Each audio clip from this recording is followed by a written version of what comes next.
Hi friends, welcome to digital Dangal. భారత క్రికెట్లో పెను సంచలనం రేపుతున్న వార్త ఒకటి ఉంది. ఆ వార్త ఏంటిదో కాదు, team India head coach Gautam Gambhir. Gambhir మీద రోజు రోజుకు తీవ్రమైన వ్యతిరేకత పెరిగిపోతుంది. తను ఏ ముహూర్తాన హెడ్ కోచ్ బాధ్యతలు చేపట్టాడో కానీ అడుగడుగున అడ్డంకులే. స్వదేశంలో టీమిండియాకు తిరుగులేని రికార్డు ఉంది. గంభీర్ వచ్చాక అన్ని తారుమారయ్యాయి.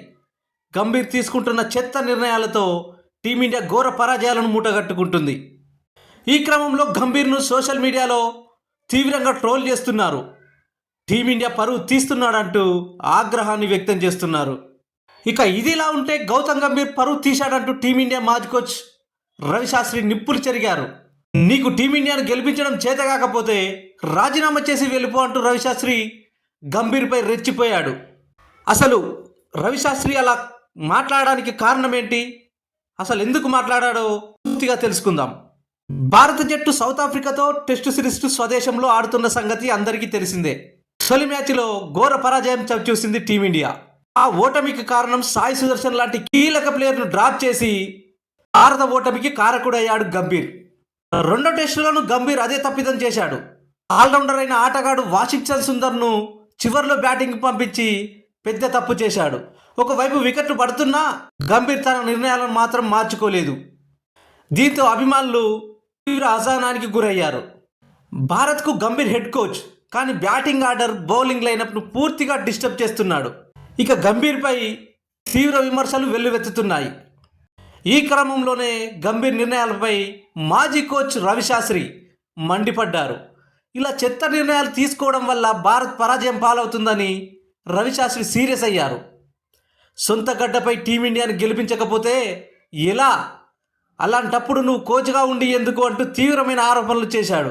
భారత్లో జట్టును గెలిపించకపోతే రాజీనామా చేసి వెళ్ళిపో, రంజీ, దేశవాళీ జట్లకు కోచ్గా వ్యవహరించు, అక్కడ నీ సత్తా ఏంటో నిరూపించిన తర్వాత మళ్ళీ వచ్చి భారత జట్టుకు కోచ్గా బాధ్యతలు తీసుకో అంటూ కౌంటర్ ఇచ్చారు. రవిశాస్త్రి చేసిన వ్యాఖ్యలు ఇప్పుడు తీవ్ర సంచలనం రేపుతున్నాయి. అంతేకాదు పలువురు క్రికెటర్లు కూడా గంభీర్పై మండిపడుతున్నారు. ఇక చివరగా గౌతమ్ గంభీర్ మీద చాలామంది క్రికెట్ అభిమానులు తీవ్ర ఆగ్రహంతో ఉన్నారు. అంతేకాదు జట్టులో చోటు కల్పించిన షమి లాంటి ఆటగాళ్లు కూడా మండిపడుతున్నారు. గంభీర్ వల్లే టీమిండియా ఓటమి చవిచూస్తుంది, పర్ఫార్మెన్స్ చేసే వాళ్ళను కూడా జట్టులోకి తీసుకోవడం లేదని విమర్శలు గుప్పిస్తున్నారు.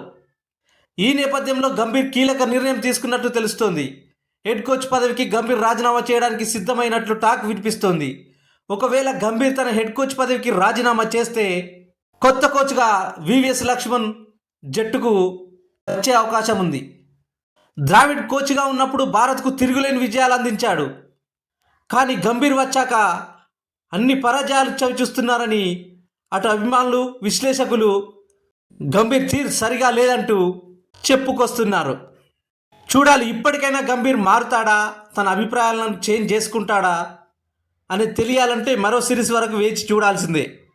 ఒకవేళ గంభీర్ మాత్రం పదవికి గుడ్ బై చెప్తే వివిఎస్ లక్ష్మణ్ను పాత హెడ్ కోచ్గా చూడొచ్చు. Thank you for watching. మా ఛానల్ నచ్చితే సబ్స్క్రైబ్ చేసుకోండి. Thank you.